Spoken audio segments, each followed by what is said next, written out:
right, this is part two. Opening up this part two, I'm getting to look up the lyrics of this song by R. Kelly. Please don't be turned off just because I said R. Kelly. It's the song that is the focus. This song, um, interesting. 8-year-old Maryland girl wins Grammy, replacing Blue Ivy Carter as youngest winner.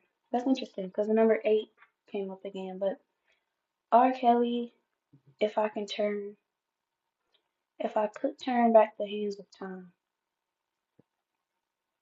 turn.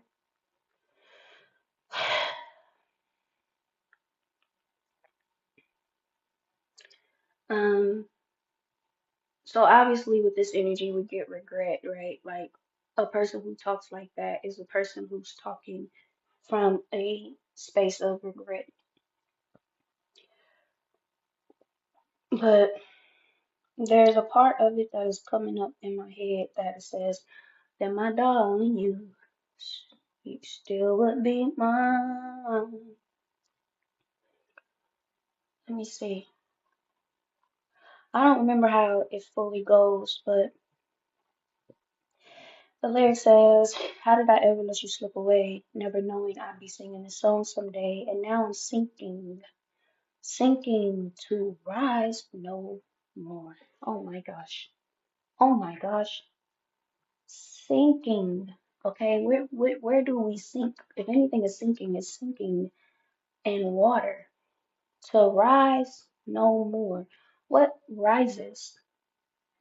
And what is, when we think of rise, what do we think of? We think of the sun rising. I also think of Aries season, because Aries is the start of the new zodiac cycle. It's the rebirth of the sun.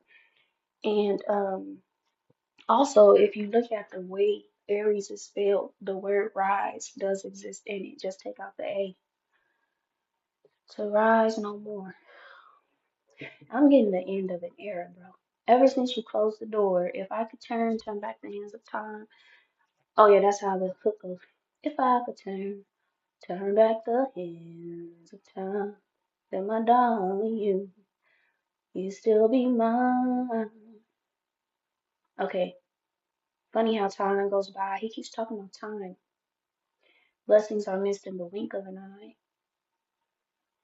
So blessings speaking to like a spirituality of some sort. Whoa, whoa, whoa, wait a minute. Whoa.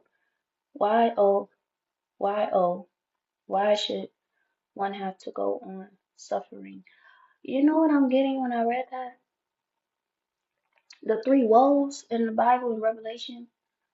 Was it three? Or was it four? I gotta look it up. Woe, like it was like woe to those who some it was like basically yeah, like the end of time. But again, end of time or end of a period of time, like an era. Ooh. It says, when every day I pray against spirituality, please come back to me if I could turn. But obviously it's saying that's not happening. Please come back. Please come back to me. I'm getting Mercury retrograde energy off of that, right? Like for whatever reason, Mercury retrograde makes us review things, and a lot of people who are, you know, I think out of alignment, I'd say, with the forward movement of evolution, they try to backtrack to go and find something that they left behind. Um, and I say, if done the right way, they'll find that they can't retrieve that thing anymore.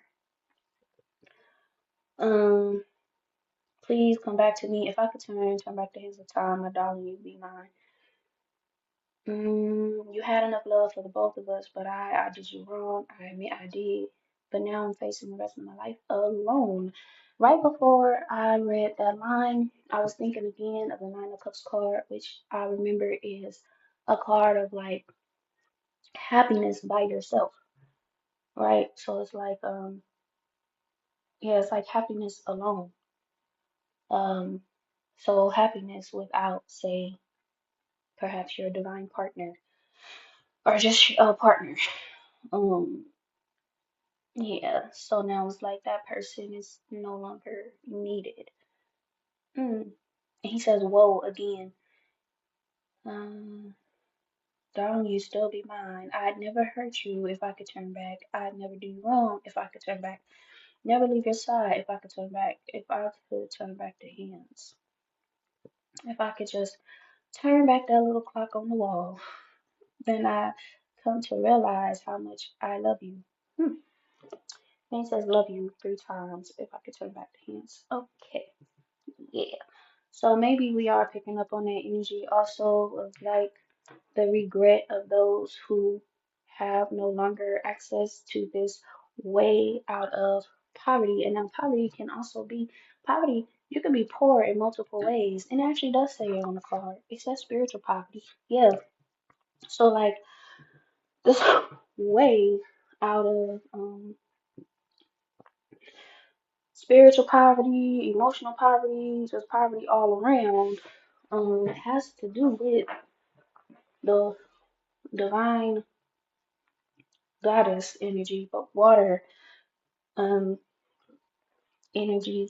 And you know what it is? We have okay, that remember that incompletion I was talking about, like if the God is incomplete, because it is possible, okay? If the God of a particular creation or era, time period is incomplete, then the offspring that time, that era is incomplete. And so what we know from the Bible is that time period that I'm getting we're coming out of, and doors being closed on was incomplete in that the quote unquote Holy Trinity um was missing the number, the fourth element, which is the water, because it wasn't honored, it wasn't received, it wasn't even known, it wasn't received as a spiritual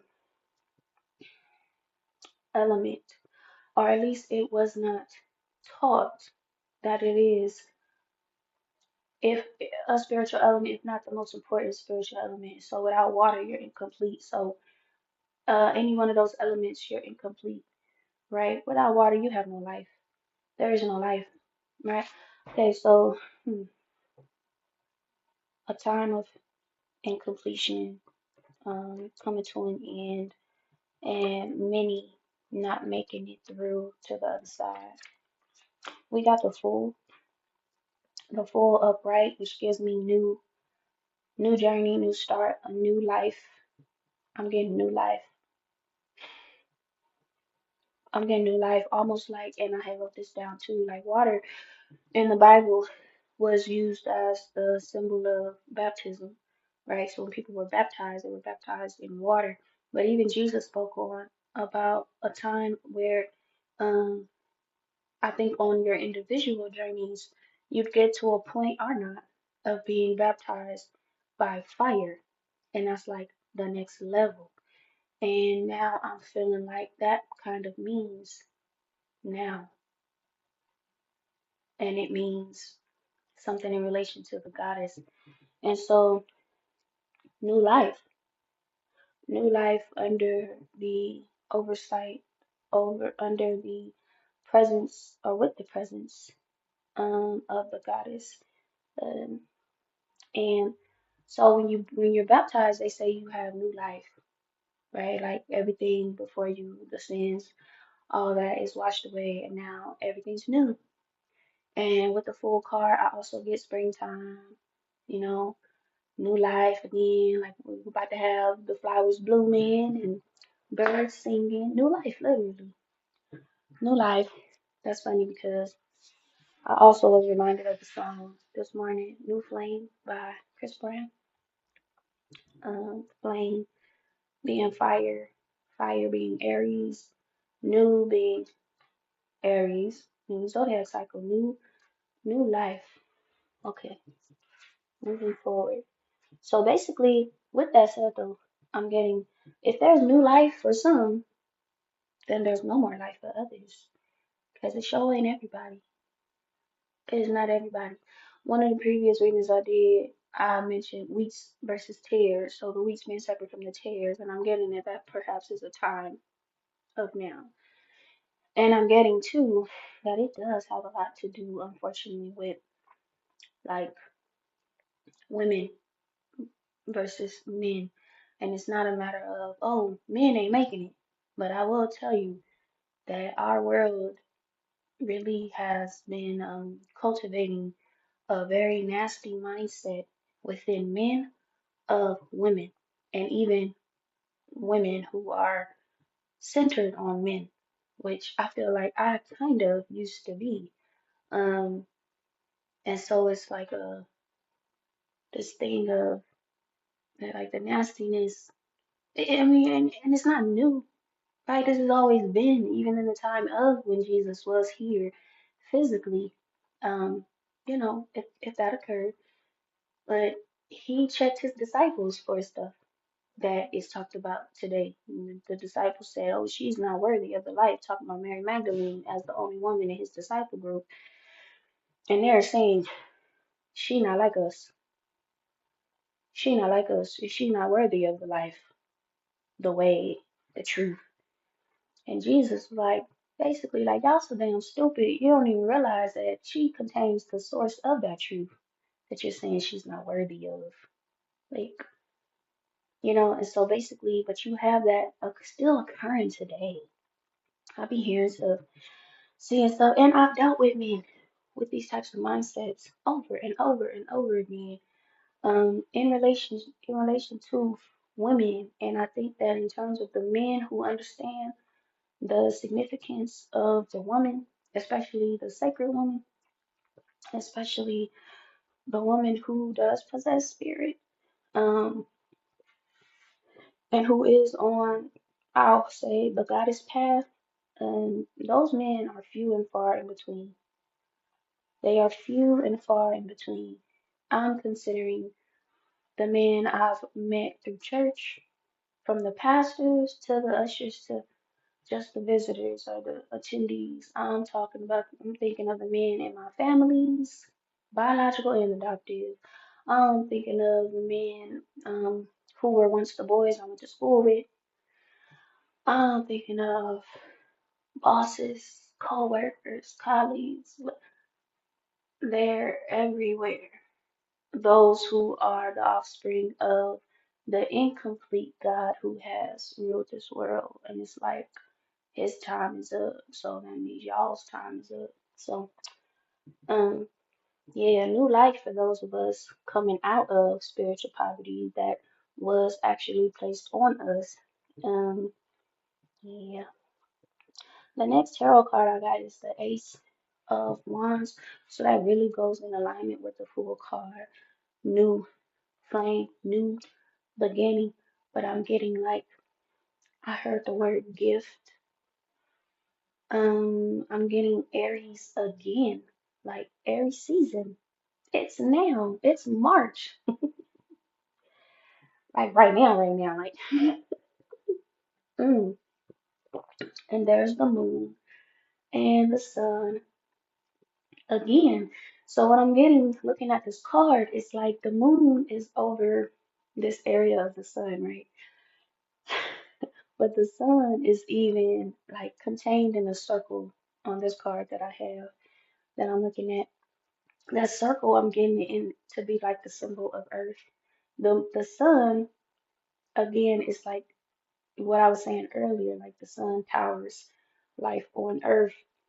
That moon though is overseeing life on earth now. Um, and I don't even know if it's a now. I think it's just a revelation that this really has always been.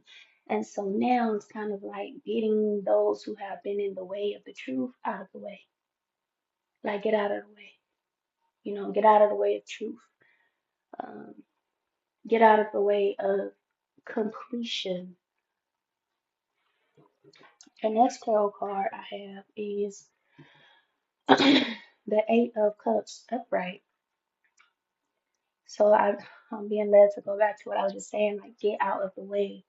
So those who have to get out of the way, move on, go away, bye, like boy bye type of, you know, boy bye type shit, like for real.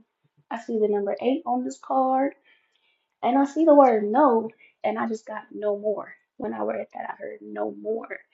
Um, and now I'm hearing the song, no more, no more, baby, I'ma do right. So that's funny because it kind of goes back to the song by R. Kelly. He's like, if I can turn back the hands of time, but he's also acknowledging when saying that I know I can't. I know we can't reverse time. History is history, you know. Um, and now you have on the woman's side saying, yeah, you're right, like no more. What she say? You treat me like a lady when you open doors and doors. Then you want to frown when you with your boys, your boys. That song came out when I was in elementary school, maybe middle school, and it sucks how the essence of what they were singing about still exists to this day. But I guess it hasn't really been that long of a time period if you're looking at like centuries and hundreds of years multiplied by however many. I'm only 36, so it ain't been that much time. But um, that would also, I guess, that would make sense. Like why that kind of energy has existed for quote unquote so long. But basically, because I've looked forward to change in my years, and it's like it's just the same old shit. Some things will never change, right, Tupac? So, but also on this card again, I'm seeing this sun and moon unison, sun and moon unison, like equity between the sun and the moon. So what does that mean? That's like in terms of significance, the moon rises to the significance of the sun. So this goddess energy, and I'm hearing because I said equal or equal, basically equity. I was led to watch, oh yeah, come through. I was led to watch all the three movies for the Equalizer series, so one, two, and three, and Denzel Washington, you know, and how he was an avenger for like goodness, good people, but I want to also say women, right? Primarily, like he was somebody that fought on behalf of women. He fought back and he would even the score, but he also, it wasn't just women though, because I'm remembering the man where he had his pension sent to him through that FBI lady. But again, that lady who he also included in doing for and avenging by basically giving her the case and having her um, know that her mom would be proud um, from the success of that case, or proud of her for her success in that case that he basically led for her or led her through, almost like a spirit guide. That was so cool. And then, of course, the lady that he went and fought them dudes for when I guess they had gang raped her. That's what it seemed like they had done. And then he went and beat their ass. And but the first one, the little girl who was being prostituted, he avenged her and really all the girls from the group that she was a part of. Um, so it's like this, there is this savior energy with him, but um, I'm getting more of like again time. And then he also have another movie like something about time. I feel like he had two other movies that were in relation to no, one other. The other one I'm thinking of was Forrest Whitaker. Anyways, I'm getting so how I said like them types of men that perhaps also have spirit with them or they understand the value of a woman. Um especially a spiritual woman. They're few and far in between. So like he would be one of those men with those characters that he played, especially in like The Equalizer, that character that he played. Um, I just heard getting kicked out, but hmm. But the whole thing, I remember I was led to watch the movies because the title is The Equalizer. So that's what I was reminded of when I saw in the Eight of Cups card upright, the sun and the moon being together. So sun and moon, I'll get I'll go so far as to say divine feminine and masculine. Divine. Both divine. Okay. Um together. So like a divine union. But also yin and yang, right? And completion. Again, completion. Oneness. But I'm also being led to bring back up what I just said that like Denzel his character, he was an avenger of goodness. He was an avenger for goodness. When I think of the word goodness, I think of the word goddess. Okay. I think of the word goddess. So that it becomes less about, oh, just doing good or being good, like be good, and more of the essence of doing good, being good, like why, the purpose of it, the soul in it, the effects of it, like goodness. You know, I don't know, I get that in relation to goddess versus I always thought of like God and good as being related because you just take one O out of good, you got God. But I feel like that's more based on like someone's actions and thus like bad people can be thus recognized for doing good because anybody can do good, but are you a representative of goodness, right? Like whether you're being watched or not, whether you're being recognized or not. And that was something I really liked about Nizelle's character in The Equalizer because he was never looking for recognition or praise. Like he was just doing his purpose. He reminded me, I'm being reminded of the man in the Matrix, the keymaster, the keymaster. Um, once he finished his duty, he was like, "I'm good to go. I fulfilled my purpose." Um, he wasn't sticking around for nothing beyond that. He wasn't trying to be recognized for it. He was just there to do his work, um, his purpose, and go on. Um, I'm also thinking of a guy from Squid Games, uh, the main character, like when he died, because it was him or the baby, and him being a representative of goodness, not just a do-gooder. Yeah, do-gooder, do-gooder. That's the incomplete version of being of goodness, being from goodness and for goodness. He chose to, of course, um, end his own life rather than kill a baby. And I remember seeing the people, like the corrupted leaders or whatever, who was like betting on him and stuff. I think of them as like the archons, the incomplete gods of whatever it is that they oversee. Um, they were so shocked. They were so shocked.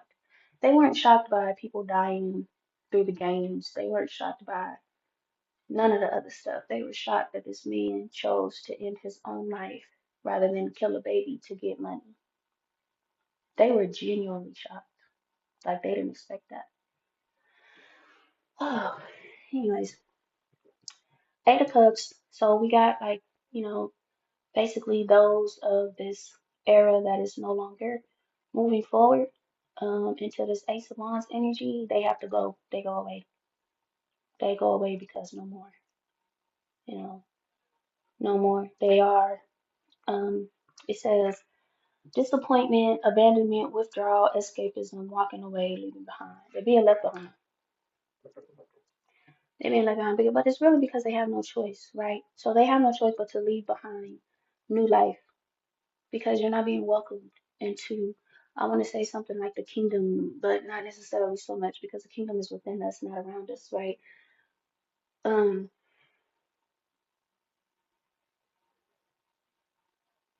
I'm getting a separation. Wheats versus tares. I can't always remember which one is like the good or the bad. I think it's the tares that get thrown into the fire, or is it the wheat? I don't know. I don't remember that part, but um, definitely a separation happening as there is a spiritual union also occurring. So that goddess is the driving force. Yeah. Below that, oh y'all ain't gonna believe it. Y'all not gonna believe it. Because I told you cards, they are turned on their back, so I don't see what's on the front. The one below that, below the Eight of Cups, I just flipped it. It's the Eight of Cups reversed. Literally. Definitely a divide. You got those being left behind, and you got those leaving those who are being left behind, right? What does the reverse mean? Let me see on the card. It says reverse, trying one more time, indecision, aimless drifting, avoidance, fear of change, fear of loss. Ooh, okay. That's interesting. It's interesting to me because on the Eight of Cups reverse, no, on the Eight of Cups upright, you have abandonment. But on the Eight of Cups reverse, you have avoidance. Okay. So I'm being led to think about the guy that I had mentioned in my previous part, in part one, where I had the dream and he was holding up 18 over 8. That guy is the guy that through him I learned about avoidance. Like basically it's another level. If you're an empath and you're learning about or you're on the path of empowerment or whatever, awakening, whatever you call it, um, there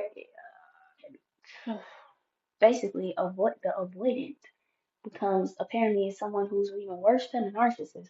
Now, I was listening to a therapist today a little bit this morning on my way to the gym, on YouTube, and he said something like the avoidant is like he says like to differentiate the avoidant from the narcissist. The narcissist looks to control and manipulate. The avoidant does not do that.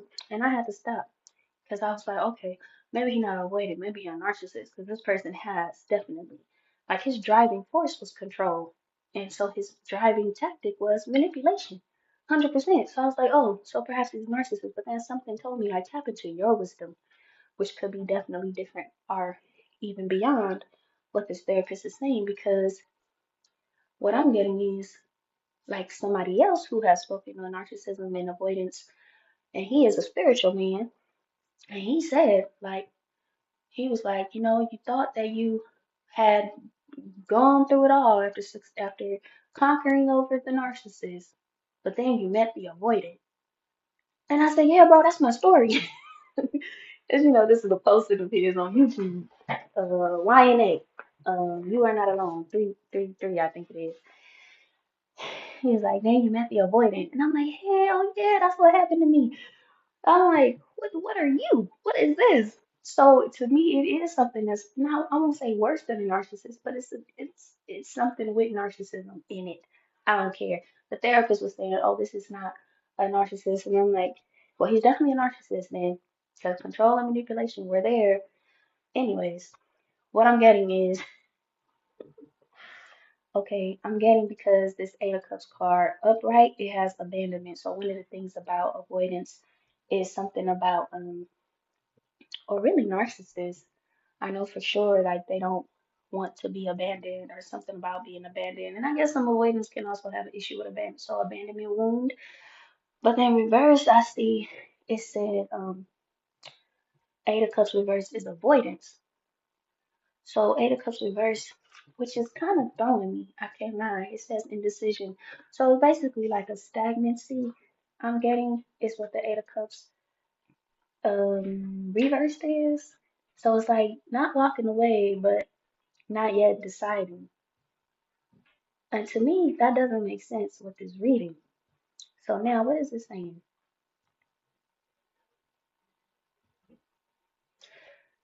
Not yet. So not walking away or and I'm getting like Eight of Cups upright, like these folks walking away, those of this era that is no more, walking away because you have to. Like the door's closed. What you gonna do? Stand at the door? It ain't reopening for you. There's no more. So Eight of Cups reverse, are you telling me there are those who want to put up a fight and try to get the door back open? So I'm thinking this could be something in relation to Mercury retrograde, which I did mention. Okay, and so yeah, because I did bring that guy back up. And so now I'm being led to talk about Mercury retrograde. So remember how I said the 18 over 8, it was on a document that was as if it was like graded. The 18 over 8 was like a score, right? So I had that dream last year. I think towards the end of last year, I had the second 18 over 8 dream, which included that guy who would be the one that I say introduced me to the concept of avoidance. After I had I felt after I had felt I overcame narcissism. But what I had gathered from that dream, because I would consider like what's coming through in terms of me interpreting it, trying to interpret the message from the dream.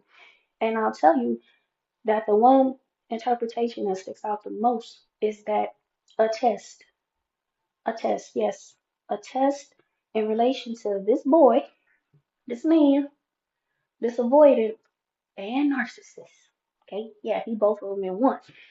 Um, and I got like I'm gonna be tested again in terms of this person, and so that's my personal experience. But now I'm getting perhaps that this is something that not only am I to experience, and so I say to experience because I do feel like it's connected to Mercury retrograde.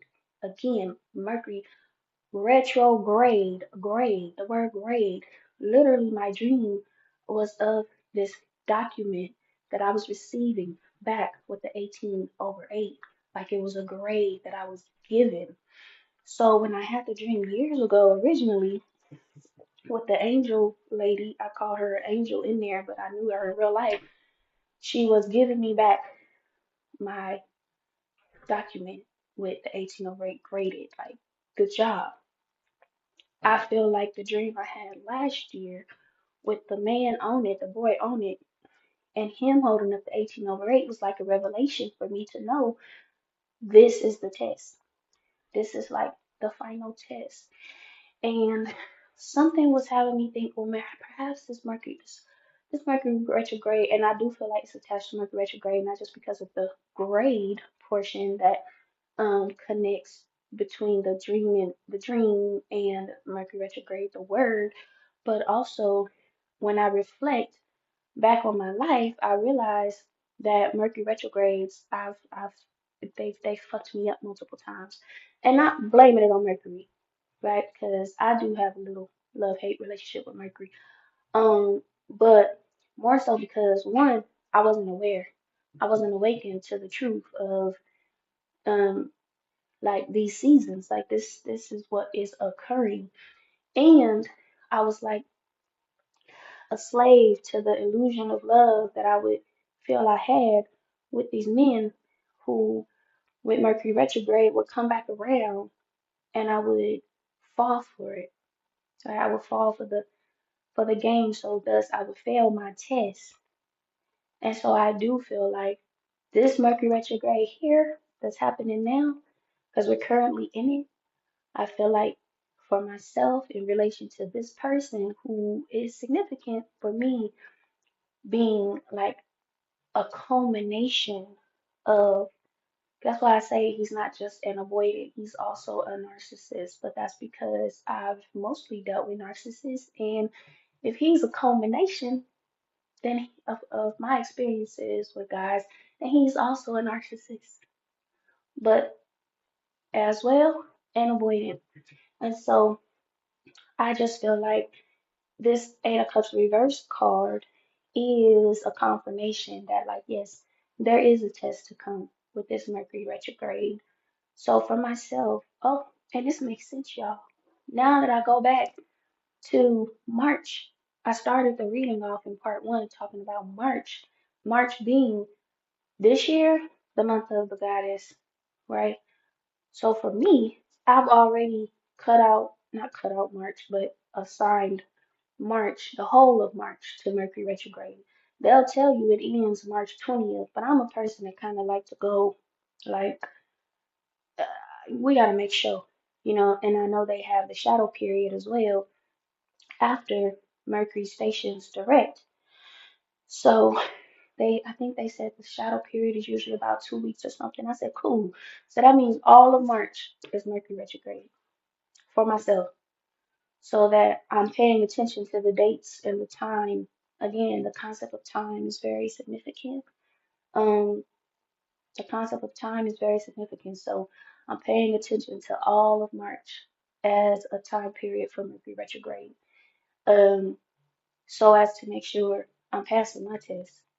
Like, and so I feel like through my example that there will be others as well to face their test. Maybe if you're listening to this, perhaps this is a heads up to you that, to expect a test of high significance.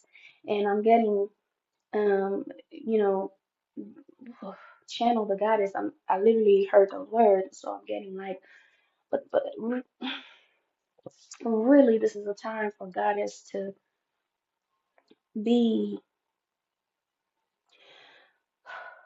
I want to say, avenged and also made apparent, right? This is a time period for, so it's not just a test for you just to pass, but it's a test for you to pass. And well, how tests occur in real life is you pass the test, you graduate, or you promote. So it's time for, I'm saying, mm, the divine feminine, those holders of goddess energy to be promoted into onto their next, mm, into their new life. Full card, Ace of Wands, into their new life as goddesses on earth. The return of the goddess. Hmm. Okay, next card. Queen of Wands. Really? Queen of Wands. Next to the Ace of Wands that I just mentioned. I feel like that ain't nothing but confirmation. Becoming the Queen of Wands. Queen of Fire. Fire energy, literally. That's March. Well, it's going to be introduced on March with Aries. Um, Queen of Wands. 100%. I heard hell yeah in my head. So I literally had just said the return of the goddess. And on the card is the moon, the sun. I want to say Saturn, but there's the moon again right above her throne. And then she's holding a staff, but it looks like the top of it is, it's like the sun, but it looks like a light bulb. So it's like she's the light bringer. And that's what Jesus was. Jesus was the light bringer. But he literally said, I'm gonna make her like Mel. So I'm gonna make her spirit. I'm gonna make spirit saying through him, I'm gonna make her Mary Magdalene, Isis, Athena, Medusa, these goddesses. I heard Aphrodite, like, mm, I'm gonna make her like me. I'm gonna make her the head. I'm gonna make her the ruler. I'm gonna make her king, actually. you know, the highest level of rulership, which is in alignment with the protests that were being done not too long ago, the No Kings movement. They wasn't saying no rulers, no leaders, just not the ones that have been in existence. And you know what's crazy about that? I was at the gym, I was watching TV, and I was looking at the TV, and there was a one of the TVs, because there was several of them. One of them, on one of them was a church service occurring today's Sunday. So and there was a black man up on the pulpit, whatever, preaching. It was a mass church, a mega church. Which that just reminded me of seeing the image of an empty mega church the other day.